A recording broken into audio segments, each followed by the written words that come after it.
Analicemos las campañas rumbo a la elección judicial con Sofía Otero, periodista, Meme Yamel, periodista, Manuel Pedrero, también periodista, y Enrique Garduño, analista político. Bienvenidas, bienvenidos. Buenas noches. Muchas gracias. A ver, ¿qué te ha parecido hasta ahora, Sofía, este arranque de las campañas rumbo a la elección judicial? Abrumador. Creo que podemos coincidir en esta mesa, al menos entre todas nuestras diferencias, con esa sensación. Creo que conforme avanza este proceso, más nos damos cuenta que es casi imposible ejercer un voto informado. Yo lo decía hace varios meses en otras mesas en las que discutíamos la propuesta, entonces una propuesta sobre una reforma al Poder Judicial. Decía, no, pues es que ¿cómo le vamos a hacer como ciudadanía para votar? Y me llegaron a llamar clasista, que yo pienso que el pueblo es tonto. No pienso que el pueblo es tonto, no pienso que nadie sea menos. Simplemente vamos a ponernos a pensar. Son más de 3,400 personas aspirantes. Solamente en la Ciudad de México, tenías una mesa aquí, participó Arturo Ávila, vocero de Morena, y decía que en la Ciudad de México, por ejemplo, vamos a tener que analizar 676 candidatas y candidatos. Yo formo parte de un observatorio de la Universidad Iberoamericana y estamos haciendo un trabajo de análisis de datos, contrastando los currículums solamente de la Suprema Corte, y estaba yo tratando de verificar, por ejemplo, en los currículums que te aparecen en la plataforma del INE, te dice que tienen maestrías y doctorados, y dije, bueno, vamos a ver qué tanto de esto es cierto. Me metí al Registro Nacional de Profesionistas y resulta que la mayoría presumen maestrías, doctorados, diplomados, que realmente no tienen un registro. Y en hacer esa tarea, nada más en verificar sus estudios, ni siquiera metiéndome a cuestiones partidistas, y de nuevo, solamente de la Suprema Corte, que son 64 personas, ¿sí? Me tardé alrededor de 7 horas. Entonces, ¿de qué manera un ciudadano o ciudadana promedio va a poder realmente revisar cada uno de los perfiles y hacer un voto informado? Va a estar extremadamente difícil. Eso sumado a la jornada de trabajo que tienen que cumplir para poder subsistir, ¿no? Claro. Manuel. Pues sí, es que es muy bonito quejarse de la corrupción sin estar dispuesta a combatirla. Y cómo no va a ser abrumador el proceso si efectivamente se trata de un problema abrumador como lo es el del Poder Judicial. Y en vez de rectificar y no darle narrativa a la validez de la elección, el Poder Judicial permanece dándole argumentos al oficialismo y sobre todo a la existencia de la reforma y de la ley en sí, tal como es el caso de los Gómez Montt, cuando se les descongeló sus cuentas bancarias, aún teniendo una orden de aprehensión. Solamente sucede en México. Se busca en más de 190 países a una pareja de presuntos delincuentes y nuestro Poder Judicial decide devolverle su dinero íntegro para que puedan seguir evadiendo y eludiendo la ley. Eso solamente se ve en México. ¿Por qué? Por nuestro Poder Judicial. Yo quiero destacar lo bueno, lo malo y lo feo. Lo bueno, para empezar, mucha gente que estaba acostumbrada a estar encerrado en escritorio está saliendo a las calles. Algunos no tienen la más remota idea de qué hacer, pero por lo menos ya están saliendo, ya están conociendo los rayos ultravioleta del sol y van a tener una idea, o por lo menos pueden empezar a creer cómo pueden llegar a la ciudadanía a transmitir sus ideas, sus votos. Algunos lo que transmiten es cringe. Por eso dije lo bueno y ahorita vamos a lo malo y a lo feo. Lo bueno es que ya por fin están saliendo a las calles los hombres y las mujeres de traje, y este experimento social, porque así es la democracia, un experimento permanente, ya empieza a dar sus primeros vistazos de luz.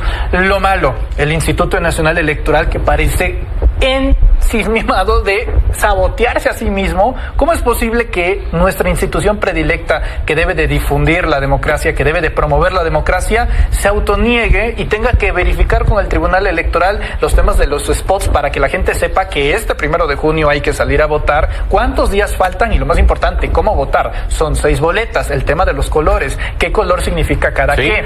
Eso es lo malo, que el INE parece estarse autosaboteando. Y tercero, y lo feo, y tú ya lo dijiste, el cringe. Yo lamento mucho que haya algunos candidatos que no se hayan enterado que el año pasado hubo una candidata que se llamó Xóchitl Gálvez y que, haciendo payasadas, no solamente no ganó la elección, sino que también se ganó el repudio de los mexicanos. Los candidatos deben de estar a la altura, y no es con chicharrones ni con transformadoras que en realidad trabajaron para Televisa como directoras de asuntos electorales de ese grupo y también fueron diputadas federales del PAN como Doralicia Martínez Valero. Como se pueden ganar a la gente, no es un show de stand-up. Si ellos lo hacen, muy bien, pero la gente al final decidirá. Enrique. Bueno, Pedro, aquí lo que podemos ver, lo comparto en dos ideas centrales. La primera es que hay una ridiculización evidente de lo que es la función judicial. Lo hemos visto en estas campañas del ministro Chicharrón o de Dora la Exploradora o Transformadora. En fin, la idea es que son este tipo de discursos y de campañas, pero al final yo me pongo a pensar, y es que de alguna manera tienen que sobresalir entre tantas candidaturas que hay, como lo mencionaba Sofía. Es un mundo, un universo de candidaturas, entonces muchos van a recurrir a este tipo pues de videitos o del bailecito o hacer un trend, pero al final del día la función jurisdiccional es esencialmente una persona que sabe de derecho y que va a resolver una controversia entre dos partes. Entonces, precisamente aquí ya estamos viendo uno de los vicios de origen de la reforma, y es que la función jurisdiccional no es compatible con este tipo de ejercicios, en el sentido de que como tienen que resolver de manera imparcial entre dos partes, necesariamente o naturalmente habrá cierta parcialidad para con quienes apoyaron cierta candidatura, dígase sindicatos, miembros de la sociedad civil o propios medios de comunicación, en fin. La idea aquí es que si alguien apoya alguna candidatura, podemos presumir que eventualmente habrá cierta parcialidad al momento de sentenciar. Meme. Una parcialidad que ya existe. Recordemos que en este momento los ministros de la Suprema Corte y varios jueces, pues aunque ellos presumen el famoso principio de ingratitud, no lo cumplen. Vemos como aunque son propuestos bajo el sistema pasado, eran propuestos por el presidente o presidenta de la República y luego votados por el Senado en una mayoría que además sea cabildeada, ¿no? Entonces, pues pleitesía y lealtades ya tenían, incorruptibles evidentemente no son, corruptos ya eran, ligados a los políticos ya eran. Y el descaro mayor ocurrió en diciembre de este año, cuando la presidenta de la Suprema Corte tiene una reunión a puerta cerrada en casa de otro ministro con un líder de un partido político que además enfrenta un proceso, y espero pronto, de desafuero. Entonces, eso ya existía. Ninguna revolución, ninguna transformación se dio ni de manera sencilla, ni tampoco se dio sin errores. Sabíamos que esta reforma era una de muchas que se tendrían que hacer para reponer todo el sistema de justicia, que también toca sobre todo a las fiscalías y a los ministerios públicos. Reforma que todavía no se anuncia. Pensar que iba a ser sencillo y que nos íbamos a topar con algo muy terso, verdad era pensar cosas que no iban a pasar. Creo que aquí lo que hay que enfatizar es la urgencia de la necesidad de que la gente salga a votar y que la gente se informe. Si bien es cierto que el Instituto Nacional Electoral tiene esta plataforma del Conóceles, hay muchos candidatos que, como lo acabamos de ver, todavía no presentan sus recursos o no han entregado sus documentos, y hay muchos otros que ya lo hicieron, y el INE decidió que pues vamos a mezclar los currículums y vamos a mezclar procesos y demás. Pero a lo que voy es, necesitamos que la ciudadanía participe, y creo que hay un trabajo muy importante que estamos haciendo los medios de comunicación, que se hacen con este tipo de mesas, que están haciendo también los creadores desde las redes sociales, lo que hacemos, que es decir a la gente por qué es importante que salgas a votar, porque es importante que salgas a votar por tu juez de distrito, porque es importante que te informes quiénes son, porque imagínate que cuántas veces nos hemos quejado de un proceso en donde un juez dejó en libertad a un presunto abusador sexual, porque el juez decidió que la víctima de 3 años no había dicho el lugar geolocalizable donde había ocurrido. Muchas veces. ¿Por qué hoy estamos cuestionando el proceso? Lo seguimos cuestionando. Está bien, pero es lo que tenemos hoy. ¿Hay que perfeccionarlo hacia adelante? Totalmente. Muchísimo. Y quiero cerrar con esto, Pedro. Si bien es cierto que le van a rendir hoy una lealtad a alguien, pues que sea el pueblo. A ver, el INE resolvió que no se puede promover la participación desde la mañanera, por ejemplo. Ya ha salido el Congreso a través de la Cámara de Diputados, a través del Senado, a decir que van a impugnar esto. La propia presidenta lo va a impugnar para que se pueda promover toda elección sin que esto conlleve apoyar a alguien. ¿Qué opinas de esta prohibición por parte del INE? Yo genuinamente pienso que entre más promoción tenga una elección, mejor.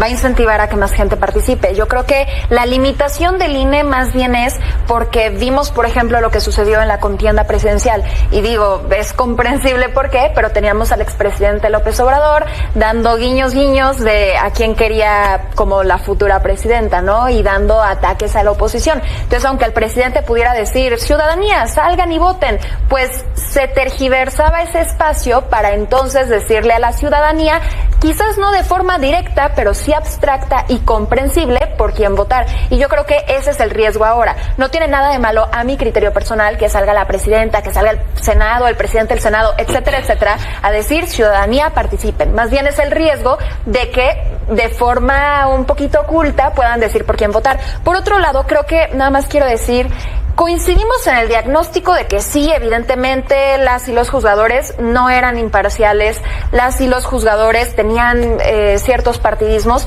pero creo que con estos pocos días que llevamos de las campañas, vemos que esta reforma al Poder Judicial no está solucionando necesariamente esos problemas. Los problemas están ahí, son muy reales, genuinos, pero esta no es la solución. Tenemos, por ejemplo, si tú te pones a analizar a las y los candidatos a la Suprema Corte de Justicia de la Nación, prácticamente todos tienen algún lazo partidista. Dentro de este observatorio de la Universidad Iberoamericana me puse a revisar y nada más llevo 9 personas aspirantes, y de esas 9, 8 tienen claros lazos con un partido, y no solamente de Morena, ¿no? Porque esa ha sido la percepción que ha tenido mucha gente que se oponía a la reforma. No, pues es que Morena va a poner a todos los suyos. Claramente tenemos algunos perfiles evidentes como Lenia Batres, Yasmín Esquivel, María Estela Ríos, Loreta Ortiz, Paula María Sánchez Cordero, pero hay adicionales dentro de Morena, por ejemplo, Irving Espinosa Betanzo, que fue asesor de Morena en la Cámara de Diputados del 2015 al 2018. Sí. Tenemos a Ana María Ibarra Holguín Saldívar, Ana María Ibarra Holguín, que es cercana a Saldívar, estuvo trabajando en su despacho privado, en su ponencia como ministro, posteriormente lo ayudó cuando era el profesor del Ibero, etcétera, etcétera. Pero también tenemos varios perfiles, y en mi siguiente intervención diré algunos perfiles que están evidentemente ligados con la oposición, y que digo, ahí cierta verdad, ¿no? Aunque nos cueste de repente, no, pues es que tienen lazos con la oposición y que fueron candidatas y candidatos del Poder Judicial. Manuel. Sí, mira, entre más se promueve una elección, justamente mayor tasa de participación ciudadana. Y debo de decirte que a como está actuando el INE, porque ya tenemos un precedente bastante claro con Lorenzo Córdoba, pero creo que no es el caso con Guadalupe Tadei, porque como ya lo mencionaba Meme, ha habido algunas irregularidades con algunos candidatos, con cuestiones tan sencillas, tan administrativas, que hasta parece una situación adrede de obstaculizar, de entorpecer el propio proceso. Y yo sí creo, de todo corazón, que hay intereses dentro del Instituto Nacional Electoral, con tal vez algún consejero o consejera dentro del Instituto Nacional Electoral, que le interesa mucho que no se entere la ciudadanía. ¿Por qué? Porque, entre otras cosas, esto convalidaría el hecho de la narrativa opositora de que la gente no quiere salir a votar. No, pues claro que la gente quiere salir a votar, pero si el INE, que es la institución predilecta para que se conozca todo acerca de una elección, se niega a informar, pues claro que es un problema. Ahora, el contraste va a ser, seguramente ya el 2 de junio, cuánto tuvo la elección presidencial comparado a lo que tuvo la elección del INE. Y de entrada me parece un ejercicio contractual estúpido de hacer, porque estamos hablando de una elección para presidente de la República, en este caso presidenta, que tuvo 60 millones de votos. Aquí se espera más o menos una tasa de participación mínimo a la que tuvo la revocación de mandato, que oscilaba por ahí de los 7 millones de mexicanos y de mexicanas. Entonces, sí creo que hay intereses oscuros dentro del Instituto Nacional Electoral que sí les gustaría que la ciudadanía no se enterara, pero gracias a espacios como este y en redes sociales ya la gente casi lo está haciendo por su propia cuenta de, hey, todos, 1 de junio, y hay tabuladores, por ejemplo, de faltan 57 días para la elección, tantos días para la elección, y eso al final de cuentas es la respuesta del pueblo, de los mexicanos, ante la inoperancia del Instituto Nacional Electoral. Enrique. Hoy coincido, se tiene que promocionar esta elección. El problema de raíz que yo veo es que hay una complejidad brutal en la forma en la que vamos a votar, porque muchos estamos pensando a nivel federal, pero también a nivel local vamos a elegir por juzgadores.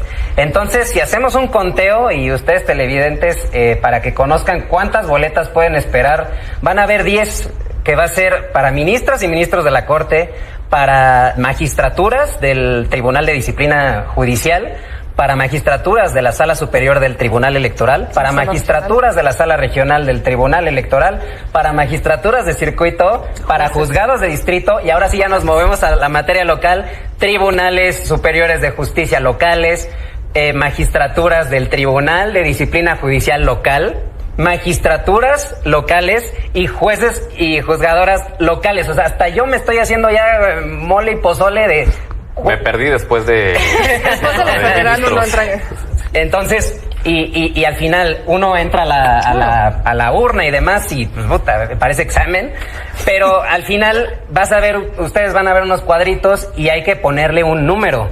No vamos a ver el tradicional 3 partidos o 3 coaliciones o como lo vimos anteriormente, sino hay que votar por el número. Entonces, no sé si hayan visto de muchas campañas que es...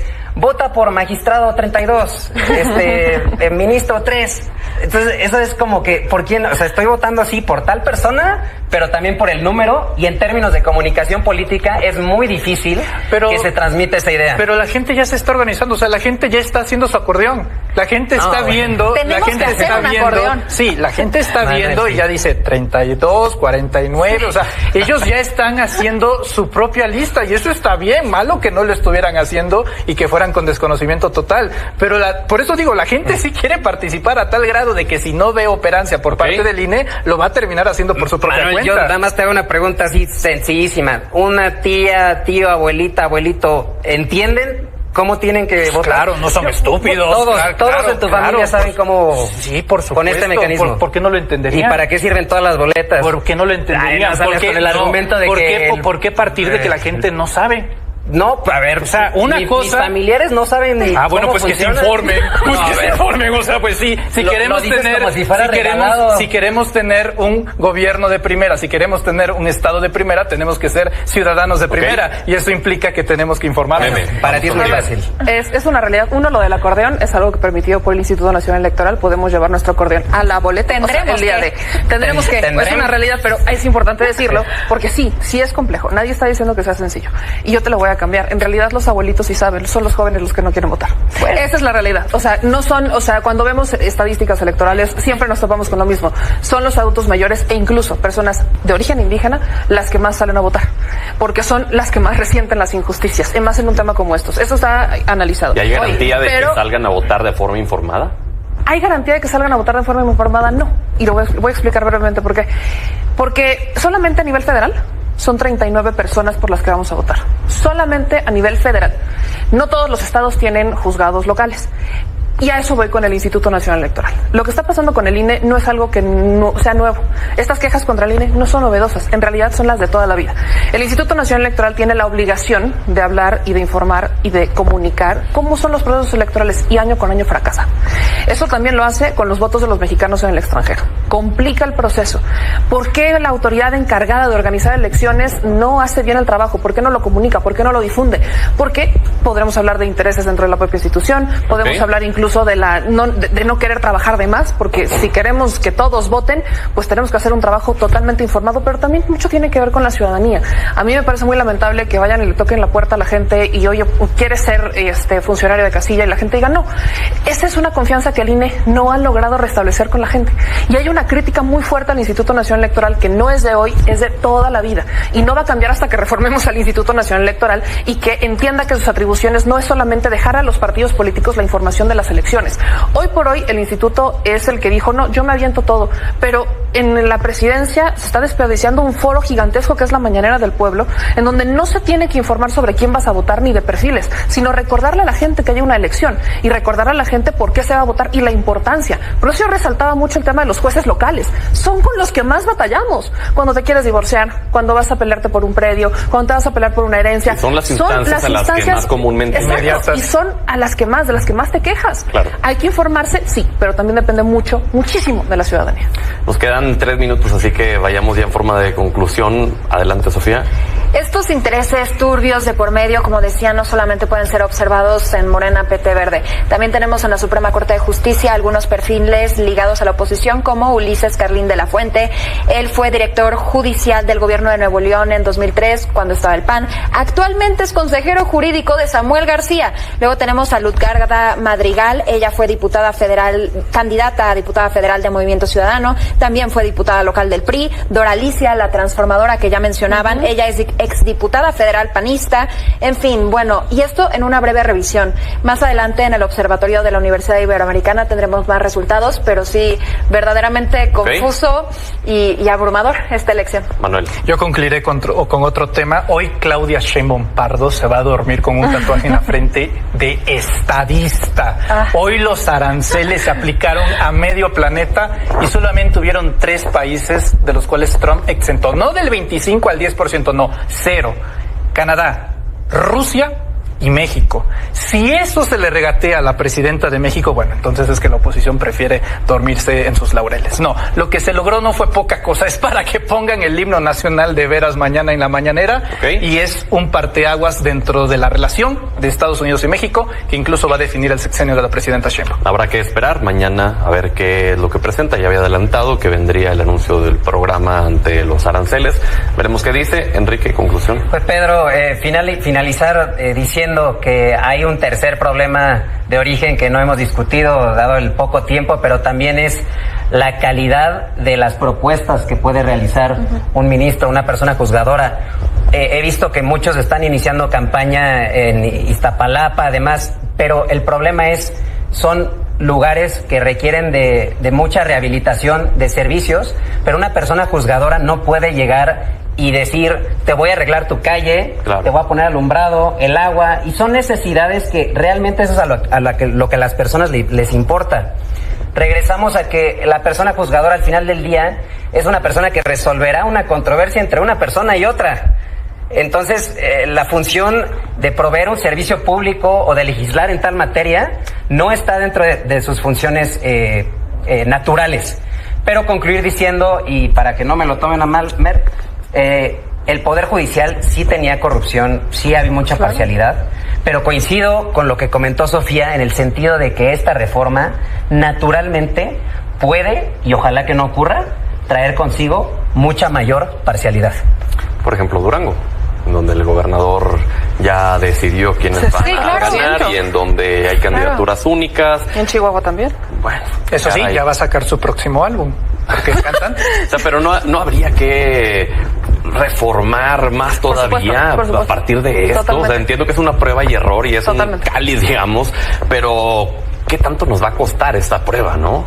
A nivel federal, yo lo que veo es la urgencia de que la gente participe y veo participación a nivel federal. Me preocupa lo local, porque en lo local cada congreso homologó la ley a como quiso y al interés evidentemente del gobernador, ahí sí coincido. Incluso a lo federal hay que hacer mucha reforma. Pero yo sobre ese tema solo cerraría diciendo, sí, claro que es prueba y error, así es como se construyen también las políticas públicas. No hay una solución mágica y tampoco única, pero ninguna de ellas logró transformar el mundo sin un esfuerzo de la ciudadanía. Aquí vamos a ver realmente qué tanto la gente quiere combatir la injusticia, que es una de las deudas más grandes que venimos cargando. Y vamos a ver también si realmente la reforma elimina esa injusticia. Y vamos a ver si realmente la elimina, pero al menos yo me quedo, y al menos a este punto del proceso, a expensas de por supuesto criticarlo más adelante conforme se vaya viendo, que es la ciudadanía la que tiene que participar para obligar a los jueces a que le respondan a la ciudadanía, no a los políticos como es lo que estaba ocurriendo. Y solo por el tema de los aranceles, si bien es cierto que Trump no impone aranceles generalizados a México, sí es cierto que viene una lucha con Estados Unidos porque sí quiere que nosotros tengamos mayor consumo de productos transgénicos y del glifosato y de muchas otras cosas que aquí en México estamos combatiendo también por un tema de soberanía. Y viene otra lucha que es el TEMEC, porque ya dijo Donald Trump que es una basura. Entonces, bueno, habrá que ver. ¿Él mismo mañana. lo firmó? Pues, pero es Donald Trump y nos quedan 3 años y meses de su administración. Entonces, bueno, gracias por haber estado aquí hoy. Gracias, Pedro.